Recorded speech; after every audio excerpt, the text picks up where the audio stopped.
Hello food lovers, welcome to Bharati's kitchen. ఈరోజు మనం చేయబోయే రెసిపీ రాగి పిండితోనండి. నేను ఈరోజు 2 వెరైటీస్ చేసి చూపిస్తాను రాగి పిండితోని. ఒకటేమో రాగి ఉప్మా, ఒకటేమో రాగి పిట్టు. దానికి కావాల్సిన పదార్థాలు ఏంటో, దాని తయారీ విధానం ఏంటో ఇప్పుడు మనం చూసేద్దాం. వచ్చేయండి. రాగి ఉప్మాకి కావాల్సిన పదార్థాలు జీడిపప్పు, కరివేపాకు, కొత్తిమీర, పుదీనా అండి.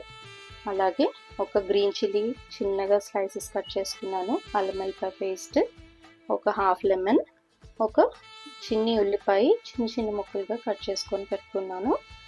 అండ్ స్వీట్కి కావాల్సిన పదార్థాలేమో బెల్లం అండ్ కొబ్బరి తురుముకొని ఇలా సన్నగా ఇలా తురుముకోవాలండి. చక్కగా తురుముకొని పెట్టుకోవాలి.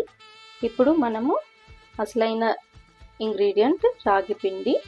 దానికి కావాల్సింది ఒక గ్లాస్ ఆఫ్ వాటర్. ఈ గ్లాస్ ఆఫ్ వాటర్లో నేను ఒక స్పూన్ ఆఫ్ ఉప్పు వేసి పెడతాను.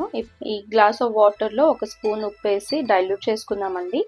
ఆ తర్వాత ఈ రాగి పిండిని ఒక చిన్ని బౌల్లో వేసుకొని దీన్ని సాల్ట్ వాటర్తోనే కలుపుకోవాలి. మనము చూడండి, ఇలా పొడి పొడిలాడుతూ మనము కలుపుకోవాలి.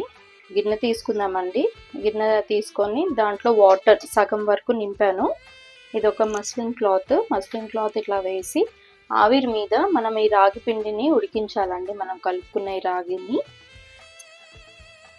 అయితే ఈ రాగి పిండితోని చాలా ప్రయోజనాలు ఉన్నాయండి. ఒకటేంటి అంటే బోన్ స్ట్రెంగ్త్కి చాలా మంచిది. షుగర్ పేషెంట్స్కి కూడా చాలా మంచిదండి ఇది. షుగర్ని కంట్రోల్లో ఉంచుతుంది, ఎందుకంటే ఫైబర్ ఎక్కువ ఉంటుంది కాబట్టి దీంట్లో. అండ్ గ్లూటెన్ ఫ్రీ కాబట్టి ఇది. తర్వాత మళ్ళీ చిన్నపిల్లలకి కూడా మనము రాగి జావ చేసి మనం తాపించవచ్చు బోన్ స్ట్రెంగ్త్ కోసం అని. దీంట్లో ఎన్నో యాంటీ ఆక్సిడెంట్స్, అమినో యాసిడ్స్ కూడా ఉంటాయండి. ఇమ్యూనిటీ పవర్ కూడా మంచిగా పెంచుతుంది. సో మీరు తప్పకుండా ఇది మీ యొక్క డైలీ లైఫ్లో మీరు ఖచ్చితంగా మీరు ఇది చేసి తినిపించండి మీ వాళ్ళకి. చాలా మంచిదండి ఇది.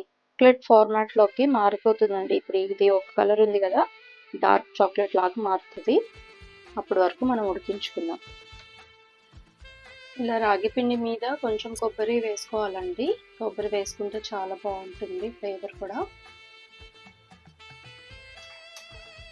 ఎంత బాగుందండి ఇది.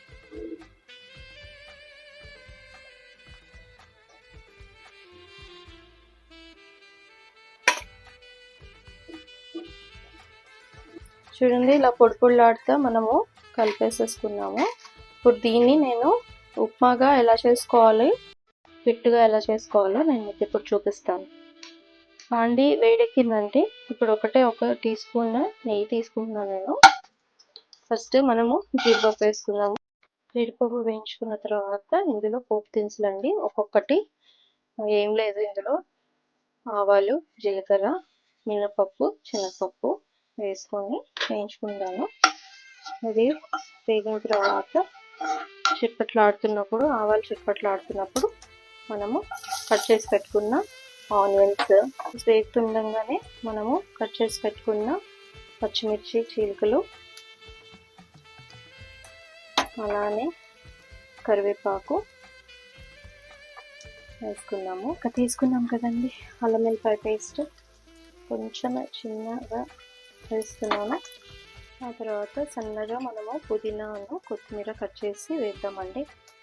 ఇది వేగిపోయింది అనగా లైట్గా పసుపు, కొంచెమే సాల్ట్, ఎందుకంటే ఇందాక మనము పిండిలో కలిపేటప్పుడు సాల్ట్ వాటర్తో కలిపాం కాబట్టి మనకి ఎక్కువ సాల్ట్ పడదండి. చాలా కొంచెం లిటిల్ వేసాము అన్నట్టుగా వేయాలి. వేసిన తర్వాత ఇప్పుడు మనము ఇందాక ఆవిరి మీద ఉడికించి పెట్టుకున్న రాగి పిండికి ఇలా వేసేసుకోవడం.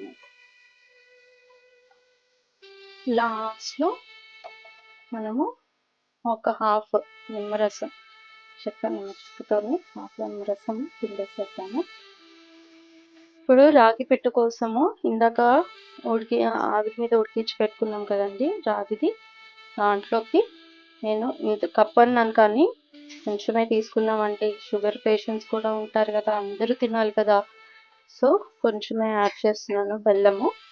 మనకి ఇష్టమైతే జీడిపప్పులు కూడా యాడ్ చేసుకుందాము. ఇందాక వేయించి పెట్టుకున్నాం కదా, మధ్య మధ్యలో ఆ కొబ్బరి, జీడిపప్పు, బెల్లము, పిట్టు చాలా బాగుంటుందండి. చూసారు కదండి, 2 హెల్తీ రెసిపీస్, ఒకటి రాగి ఉప్మా, ఒకటి రాగి పిట్టు. ఇప్పుడు మనము ఈ రాగి ఉప్మా ఎలా వచ్చిందో టేస్ట్ చూసి చెప్తాను.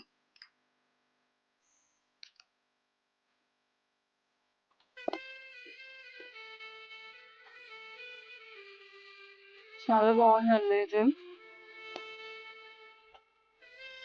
పుల్లగా, ఉప్పు కారంగా అన్నీ సరిపోయినాయి. మంచిగా ఉంది ఇది రెసిపీ. ఈ ఉప్మా అయితే సూపర్ ఉందండి. ఇప్పుడు మనము రాగి పిట్టు కూడా టేస్ట్ చేసి చూద్దాం.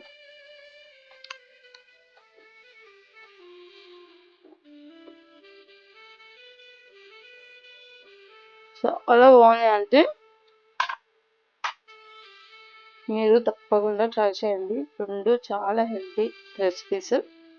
ఇంట్లో తప్పకుండా ట్రై చేసి ఎలా వచ్చిందో నాకు కామెంట్ బాక్స్లో చెప్పగలరు.